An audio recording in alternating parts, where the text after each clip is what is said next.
¿Cuál es la historia 100% real más aterradora que has escuchado? Mi novia de la preparatoria me llamó en la madrugada, cuando ya estaba en casa y en la cama. Dijo que algo había pasado y me preguntó si podía ir a su casa. Estaba claramente alterada y no daba muchos detalles, así que se lo conté a mis padres y conduje hacia su casa. En la parte alta de su fraccionamiento me encontré con un policía con las luces encendidas. Me preguntó a dónde iba y le conté sobre la llamada de mi novia. Me dejó pasar y, al subir la colina hacia la calle sin salida donde vive, vi varios coches de policía alrededor del vecindario. Me observaron mientras estacionaba y salía de mi auto. Mi novia salió corriendo de su casa y me encontró en la calle.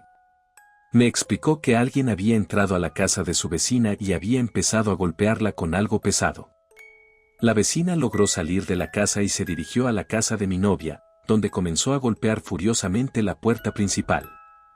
El papá de mi novia estaba fuera de la ciudad, así que su mamá abrió la puerta. La vecina prácticamente cayó en el vestíbulo, sangrando intensamente de la cabeza. La mamá de mi novia levantó la vista y vio al atacante subiendo por el camino hacia la puerta.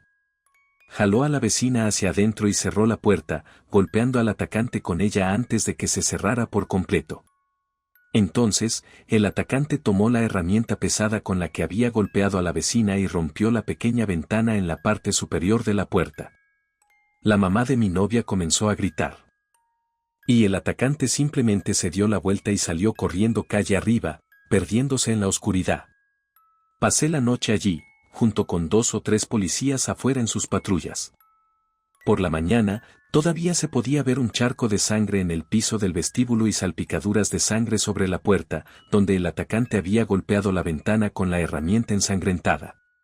Nunca atraparon ni identificaron a nadie. Fue algo completamente aleatorio. La vecina sobrevivió y, que yo sepa, no tuvo lesiones físicas permanentes más allá de las cicatrices por haberle arrancado una parte del cuero cabelludo. Se mudó poco después del incidente. Actualización: la vecina de mi novia fue brutalmente atacada en su casa. Corrió a la casa de mi novia y el atacante huyó después de casi lograr entrar también allí. Nunca atraparon a nadie. Una noche, mi tía se quedó dormida en el sofá, mientras mi tío dormía arriba. Alrededor de la medianoche, se despertó y vio a un hombre desconocido mirándola fijamente mientras dormía. Él le dijo que el tipo de arriba estaba profundamente dormido, lo que significa que entró, vio a mi tía en el sofá, miró alrededor, se dio cuenta de que mi tío estaba dormido en la planta alta, y luego simplemente se quedó allí observándola. Ella le dijo que se fuera y, de alguna manera, por pura gracia de Dios, él se marchó. Había entrado deslizándose por la puerta trasera. Vivimos en una zona relativamente segura, así que es de las cosas más locas que he escuchado en mi vida. Tenía unos 10 años y estaba en la escuela. Mi mamá me había dicho que estaba pensando en llevarme al médico por la tarde por un problema recurrente en los ojos. A la hora del almuerzo, yo estaba en el comedor cuando la secretaria de la oficina me dijo que había un taxi esperándome afuera y que debía irme. Supuse que mi mamá lo había pedido para mí, ya que ella no sabe conducir. Recogí mis cosas y tomé mi mochila, pero justo antes de salir recordé que había dejado mi chaqueta en el salón. Corrí a buscarla y luego me dirigí hacia el taxi. La secretaria me dijo que ya era tarde y que el taxi se había ido sin mí. Volví a clase, pero estaba nervioso pensando que mi mamá se enojaría conmigo. Cuando terminó la jornada escolar, mi mamá me estaba esperando en la entrada. Rompí a llorar, disculpándome por haber perdido el taxi y creyendo que estaba en un gran problema. Pero ella me dijo que nunca había pedido ningún taxi y que no tenía idea de lo que estaba hablando. Al final, ni siquiera fuimos al médico. Nunca se supo quién pidió ese taxi ni quién era el conductor. A mi mamá no le gusta pensar en lo que podría haber pasado si no hubiera olvidado mi chaqueta y me hubiera subido a ese vehículo. En resumen, perdí un taxi que creí que mi mamá había pedido para mí, pero resultó que podría haber sido un intento de secuestro. El conductor sabía mi nombre completo, en qué clase estaba y el nombre de mi maestro. Aún me sorprende que la secretaria no pidiera ninguna identificación o confirmación de que esa persona estaba autorizada por la escuela para recogerme. Comentario más votado de la historia anterior. Recuerdo que, a principios de los 2000, mis padres siempre me decían que ellos serían los únicos que me recogerían después de la escuela, y nadie más. Además, mis escuelas siempre tenían una política estricta: el padre debía mostrar una identificación válida para recoger a su hijo o estar registrado como una persona autorizada para hacerlo, de lo contrario, el alumno no podía salir del campus con esa persona. Por eso, lo que te pasó me parece inquietante, aunque por suerte olvidaste tu chaqueta.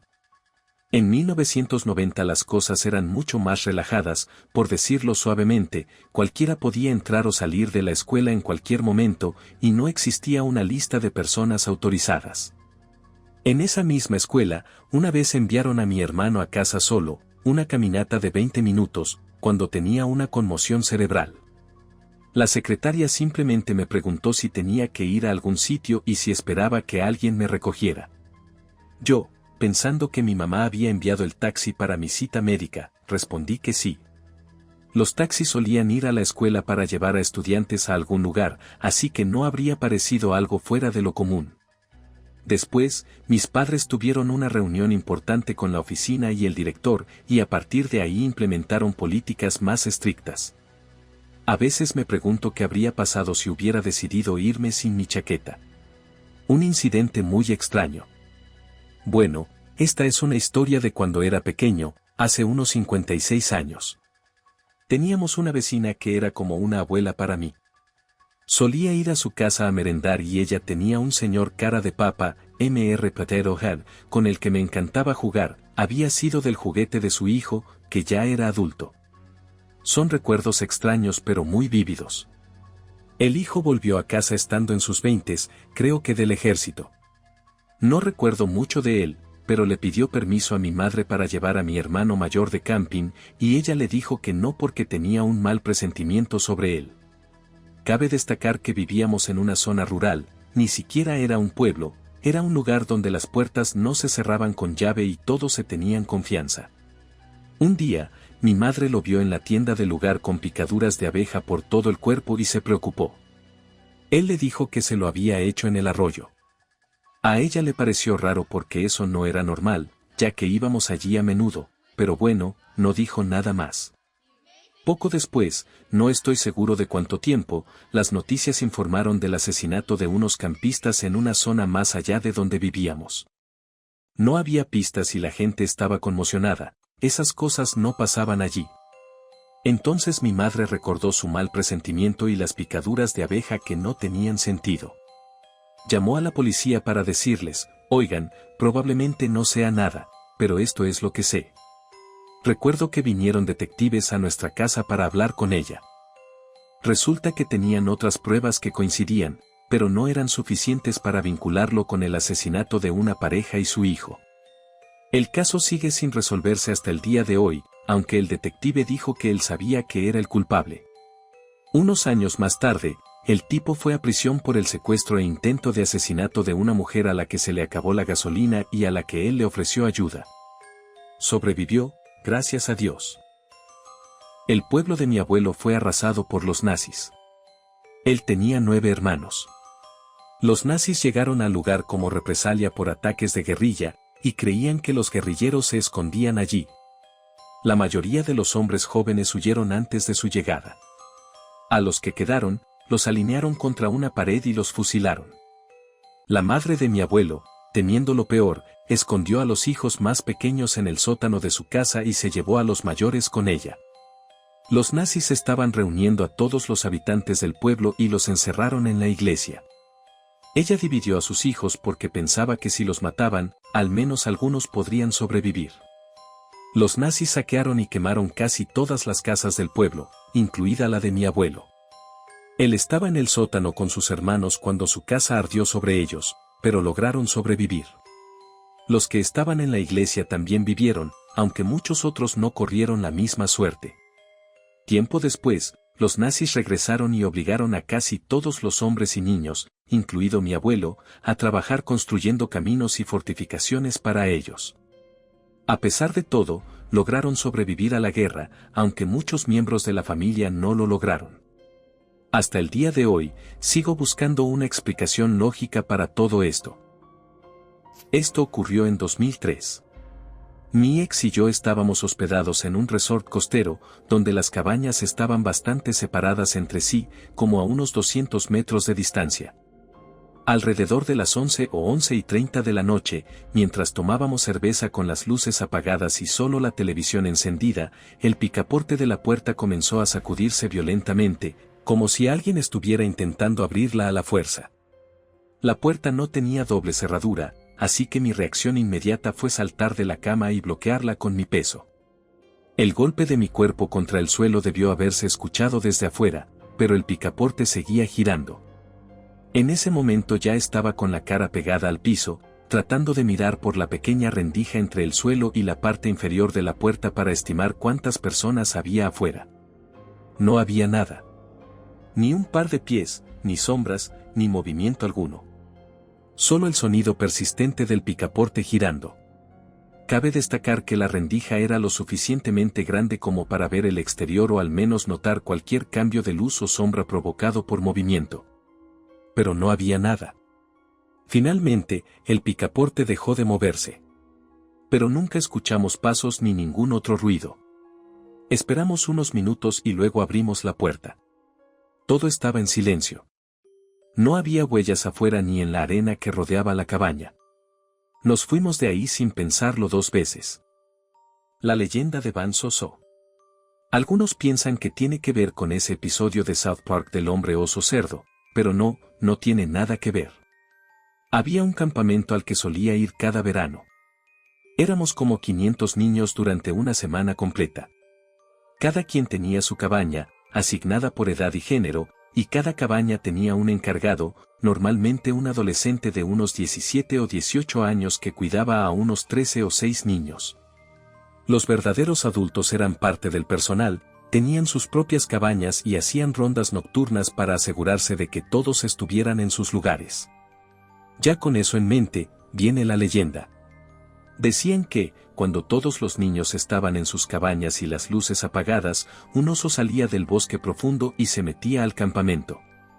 Pero no era un oso común, se ponía de pie sobre sus patas traseras y caminaba como un humano.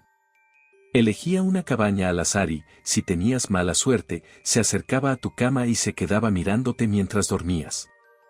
Si hacías el más mínimo movimiento, te agarraba y te llevaba al bosque, y nunca más se sabía de ti. Cuando tenía 14 años y escuché eso, me dio un miedo terrible. Fue una chica mayor la que nos lo contó a todas. Algunas dijeron solo lo dicen para que nos quedemos calladas y durmamos, pero otros niños de otras cabañas también habían oído la historia. Desde entonces, cada noche me quedaba lo más quieto posible al dormir. Años después, me encontré con uno de los miembros del personal que trabajaba en ese campamento. Le conté lo aterrorizado que estaba por Ban So-So, y me dijo que sí, que era un buen truco para que los niños se quedaran tranquilos. Pero luego me soltó algo que me dejó helado. La historia estaba basada en hechos reales. Al parecer, en los años 80, hubo un hombre que se vestía con un disfraz de oso, era la mascota del campamento en ese entonces, y se metía a las cabañas para llevarse a las niñas. Así que, como podrás imaginar, me quedé completamente desconcertado al saber que Ban So-So realmente existió. Cuando tenía unos 18 años, salí al pueblo a tomar algo con mis amigos. Nos fuimos con todo, y para las 2 de la madrugada yo estaba completamente borracho, no podía ver bien, caminar ni pensar con claridad. Por suerte, uno de mis amigos se mantuvo sobrio para poder llevarnos de vuelta a casa. Fuimos al estacionamiento, y en medio de la oscuridad escuché una voz quejándose. Me giré y vi a 2 tipos cargando a una chica hacia un coche. Me acerqué, y entonces pude escucharla claramente. Estaba evidentemente ebria, pero repetía una y otra vez, no y no quiero. La adrenalina me invadió y me despejé al instante. Les grité y llamé a la policía de inmediato. No fui lo suficientemente rápido para detenerlos, lograron subir al coche y escapar. Pero alcancé a ver la matrícula y se la di a la mujer que me atendió en la comisaría. Unos 10 minutos después, me informaron que habían arrestado a los 2 sujetos. Toda la escena fue aterradora. Un robo en mi casa, pero lo que realmente me impactó fue la forma en que ocurrió. Vivía en una habitación en el sótano con mi hermano menor, en un vecindario tranquilo. La parte frontal de la casa daba directamente a la acera, pero los lados y la parte trasera estaban cubiertos por una cerca y árboles. La única manera de ver si alguien estaba en el sótano era a través de una pequeña ventana en mi habitación, ubicada a unos 1.5 metros de mi cama. Me enteré del robo mientras estaba fuera. Los ladrones entraron por la puerta trasera de la habitación del sótano, la patearon y luego subieron al piso superior. Lo más inquietante es que todo ocurrió en una ventana de apenas 30 minutos, justo cuando mi hermano, yo y las personas del piso de arriba estábamos fuera. Eso significa que nos estuvieron observando durante varios días, estudiando nuestros movimientos. Lo que más me asustó no fue el robo en sí, sino imaginarme durmiendo mientras un ladrón presionaba su rostro contra la ventana, a solo unos pasos de mi cama, simplemente mirándome. Una de mis muchas experiencias con terrores nocturnos y parálisis del sueño me dejó con pérdida de memoria, y ahora tengo que vivir con el hecho de que mi cuerpo funcionó sin mí durante una semana entera. Tenía unos 7 años cuando desperté en medio de la noche y vi una criatura hecha de humo arrastrándose desde el pie de mi cama. Fue aterrador, como puedes imaginar, y salí corriendo hacia el rellano. Lo extraño es que, mirando hacia atrás, habría esperado que fuera parálisis del sueño, pero en esa ocasión podía moverme perfectamente. Al llegar a la cima de las escaleras, justo afuera de mi habitación, vi otra criatura que subía lentamente, paso a paso, desde la oscuridad del piso inferior. Me quedé paralizado, buscando desesperadamente otro lugar al que correr, pero estaba atrapado. La primera criatura ya se acercaba por el umbral de mi habitación. Ambos demonios de humo avanzaban hacia mí, un niño de 7 años, así que hice lo único que se me ocurrió, grité con todas mis fuerzas, despertando a toda la casa. Mi mamá vino corriendo justo cuando empecé a quedarme ciego, con el humo invadiendo mi visión.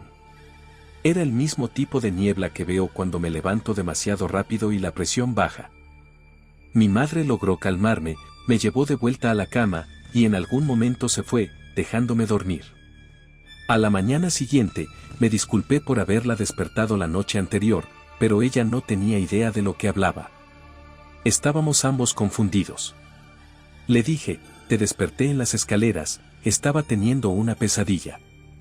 Y ella me respondió que eso había ocurrido hacía más de una semana, no la noche anterior. No tengo ningún recuerdo de esa semana. Ni uno solo. Pero aparentemente fui a la escuela todos los días, jugué con mis amigos, cené, hice la tarea, todo sin saber que lo estaba haciendo. Según mi mamá, estuve algo callado durante esos días, y pensó que estaba teniendo problemas en la escuela, lo cual no era raro en mí. Hasta el día de hoy, no recuerdo nada después de esa noche. Y me da escalofríos imaginar que mi cuerpo hizo todas esas cosas, siguió con la rutina diaria, sin que yo tuviera conciencia alguna de ello. Esto ocurrió a principios de este año. Un compañero de trabajo estuvo ausente por mucho tiempo, algo muy fuera de lo común para él. Cuando finalmente regresó, nos enteramos de que su amigo había sido asesinado por un grupo de fanáticos del fútbol. Habían estado en un pub viendo el partido de su equipo favorito. Estaban celebrando la victoria cuando un grupo de hombres que apoyaban al equipo contrario se enfadó y comenzaron a discutir. Al salir del pub, esos tipos atacaron al amigo de mi compañero y lo golpearon tan brutalmente que terminó en el hospital, donde finalmente falleció a causa de las heridas. Esta es una de las razones por las que odio el fútbol, especialmente aquí en Inglaterra.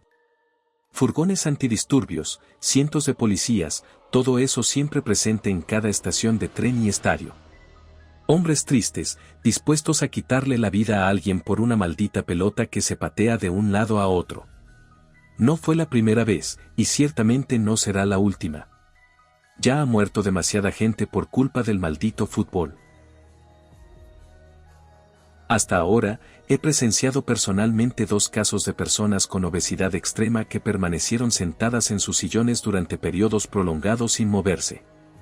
Se quedaban allí comiendo, orinando y defecando sobre los sillones de tela, tanto tiempo que su piel comenzó a deteriorarse y el tejido del mueble se fusionó con su cuerpo.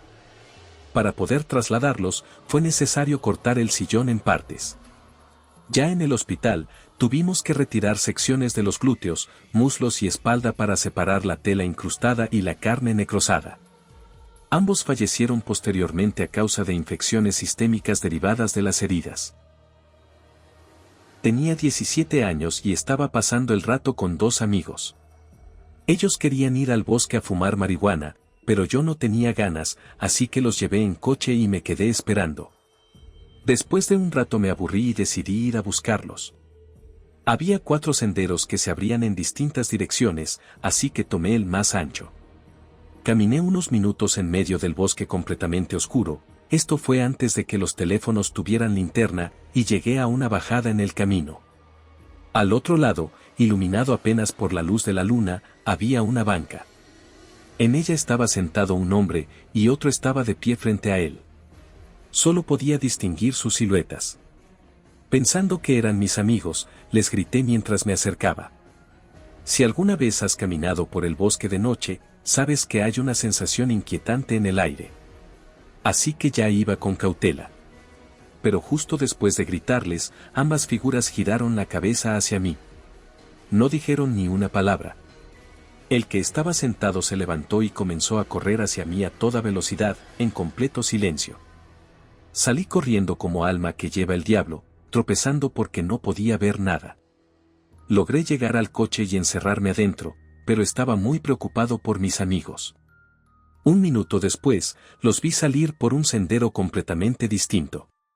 Les conté lo que pasó y me confirmaron que no me vieron ni a mí ni a nadie más. Hasta el día de hoy, se me hunde el corazón al recordar a ese tipo corriendo hacia mí en silencio.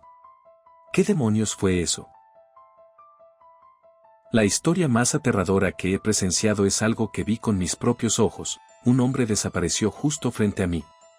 Estaba en un campamento de verano y mi grupo regresaba a los dormitorios tarde por la noche, éramos unos 5.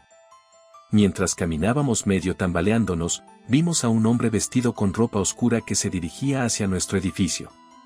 Le gritamos, pero nunca pudimos ver bien su rostro. No había muchos adultos en el campamento, así que nos pareció extraño. De repente, el tipo salió corriendo a toda velocidad y se metió en un arbusto grande. Mi amigo y yo corrimos tras él, pensando que era otro campista. Entramos en los arbustos apenas 5 segundos después, y no había nadie. Había desaparecido. El edificio más cercano no tenía acceso por la parte trasera, hacia donde él corrió, y lo único que había era un baño pequeño. Detrás de eso, solo había bosque, completamente iluminado por la luna. Además, correr por el bosque hace mucho ruido, es imposible no escucharlo. Pero él se desvaneció por completo. No había forma de que no lo hubiéramos visto o escuchado de alguna manera.